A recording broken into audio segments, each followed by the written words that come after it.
ഗ്യാരണ്ടിയുമായി ഇറങ്ങിയ ആളുകളെ പിന്തുണയ്ക്കുന്നവർ ഇതൊക്കെ കൂടി ഒന്ന് മനസ്സിലാക്കണം എന്നുള്ളതാണ് എന്റെ ടേക്ക്. വ്യാജ ഗ്യാരണ്ടി സർട്ടിഫിക്കറ്റോ? വ്യാജ ഗ്യാരണ്ടി ഇപ്പോൾ ലക്ഷക്കണക്കിന് ആളുകൾ ക്യൂ നിൽക്കുകയല്ലേ. സർട്ടിഫിക്കറ്റ് ആണ്. അല്ല, ഒരു കാര്യം സംശയം ചോദിക്കട്ടെ.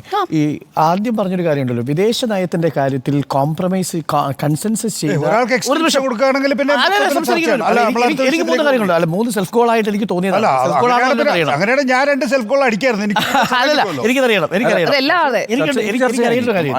അതായത് ഈ വിദേശകാര്യവുമായി ബന്ധപ്പെട്ട് നരേന്ദ്രമോദി കൺസെൻസ് എടുത്ത ഒരു സാഹചര്യം പറയാമോ? ഞാൻ പറഞ്ഞത് വിദേശകാര്യ നയമെന്നോ അല്ലെങ്കിൽ വിദേശ നയമെന്നോ അല്ല, ഞാൻ പറഞ്ഞത് മറ്റു രാജ്യങ്ങളുമായിട്ടുള്ള റിലേഷൻസ് ആണ്. റിലേഷൻസ് ആണ് ഞാൻ പറഞ്ഞത്. ട്രേഡ് ഉണ്ട്, ട്രേഡ് ഇല്ലേ, ട്രേഡ് ഉണ്ട്, അതുപോലെ തന്നെ പർച്ചേസസ് ഉണ്ട്. വിദേശ നയത്തിന്റെ മാത്രമല്ല. ഈ ട്രേഡിംഗ് എന്ന് പറയുന്നത് വിദേശ നയം എടുക്കുന്നതും അതോടൊപ്പം തന്നെ ട്രേഡ് ചെയ്യുന്നതും രണ്ടും 2 രീതിയിലാണ് കാണേണ്ടത്. പ്രതിരോധ രംഗത്ത് യുദ്ധോപകരണങ്ങൾ വാങ്ങുന്നതിലായാലും കരാറുകളിൽ ഏർപ്പെടുന്നതും 2 രാജ്യങ്ങൾ. ഇത് വിദേശ നയത്തിന്റെ ഭാഗമായിട്ടുള്ള ഡോക്ടർ അരുൺ, പോളിസി മേക്കിങ്ങും ഞാൻ പറഞ്ഞത് കരാറുകളെ കുറിച്ചാണ്, വിദേശ നയത്തെ കുറിച്ച് മാത്രമല്ല. നമ്മൾ ന്യൂക്ലിയർ ഡീൽ. ശരി, നിങ്ങൾക്ക് പോളിസിയെ കുറിച്ചാണ് കൂടി പറഞ്ഞു എന്നാണ് ഞാൻ വിചാരിച്ചത്. എന്ന് പറഞ്ഞാൽ അന്തർദേശീയ രംഗത്ത് നാഷണൽ ഇൻട്രസ്റ്റിനെ കൺസെൻസ് വരുത്തി നമ്മുടെ പ്രധാനമന്ത്രി എന്നാണോ നിങ്ങൾ ഉദ്ദേശിച്ചത്? നാഷണൽ ദേശീയ താല്പര്യത്തിൽ കൺസെൻസസ് എന്ന് പറയുമ്പോൾ ദേശീയ താല്പര്യം.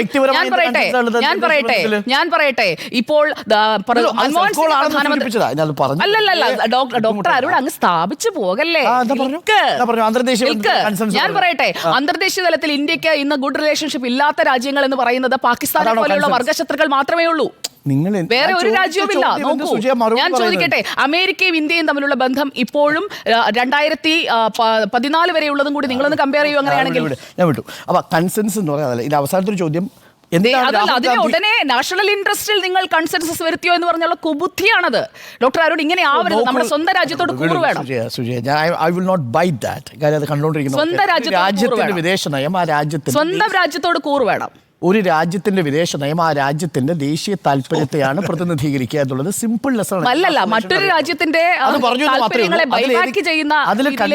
വരുത്തി എന്നുണ്ടെങ്കിൽ അത് ഞാൻ പറഞ്ഞത് റിലേഷൻഷിപ്സ് ആണ്. ഇൻഡോ അമേരിക്കൻ റിലേഷൻസ് പോളിസി മേക്കിങ്ങും ഫ്രണ്ട്ഷിപ്സും തമ്മിൽ എന്തെല്ലാം വ്യത്യാസമുണ്ട്? പുറത്താണോ ഞാൻ ചോദിക്കുന്നത്? വിദേശ നയത്തിൽ മാറ്റം വരുത്തിയിട്ടാണോ? വിദേശ നയത്തിൽ മാറ്റം വരുത്തിയിട്ടാണോ മൻമോഹൻ സിംഗിന്റെ കാലത്ത് ഉണ്ടായിരുന്നതിനേക്കാൾ സൗഹൃദത്തിലേക്ക് നരേന്ദ്രമോദി എത്തിയത്? നമുക്ക് സൗഹൃദങ്ങൾ ഉണ്ടാവുന്നതും സൗഹൃദങ്ങൾ ഇല്ലാതെ പോകുന്നതും അങ്ങനെയല്ലേ? അല്ലേ ഡോക്ടർ അരുൺ? പക്ഷേ രാഹുൽ ഗാന്ധി എന്താ പറഞ്ഞത്? കോൺഗ്രസ് എന്താ വാഗ്ദാനം കൊടുത്തത്? അധികാരത്തിൽ വന്നാൽ ജൂലൈ 16 നിങ്ങൾ ജയിപ്പിക്കൂ, എന്നാൽ തരാം എന്നാണ്. ജയിപ്പിക്കുന്നതാണ്. ഒരു പ്രതിപക്ഷത്തിരിക്കുന്ന ആള് എങ്ങനെ പൈസ കൊടുക്കുക? അധികാരത്തിൽ വന്നില്ല. അതെ, അപ്പൊ പിന്നെ അധികാരത്തിൽ വരുമെന്ന് പറഞ്ഞ് വിശ്വസിപ്പിച്ച ആ പാവങ്ങളെ തെരുവിൽ വന്ന് ക്യൂ നിർത്തിയത് എന്തിനാ? അങ്ങനെ പറയണമായിരുന്നു.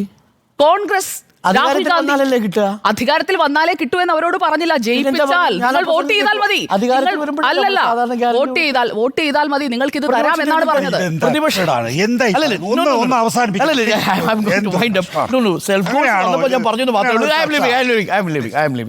അങ്ങനെയല്ല, 3 പ്രബുദ്ധരുടെ ചർച്ച. കോൺഗ്രസിന്റെ കാര്യം പറയാൻ പാടില്ല. അങ്ങനെ തന്നെയാണ് കണ്ടുകൊണ്ടിരിക്കുന്നത്. കൃത്യമായി അറിയാം.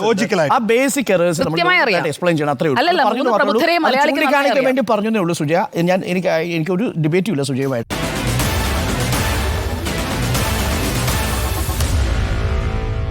Meet the editors.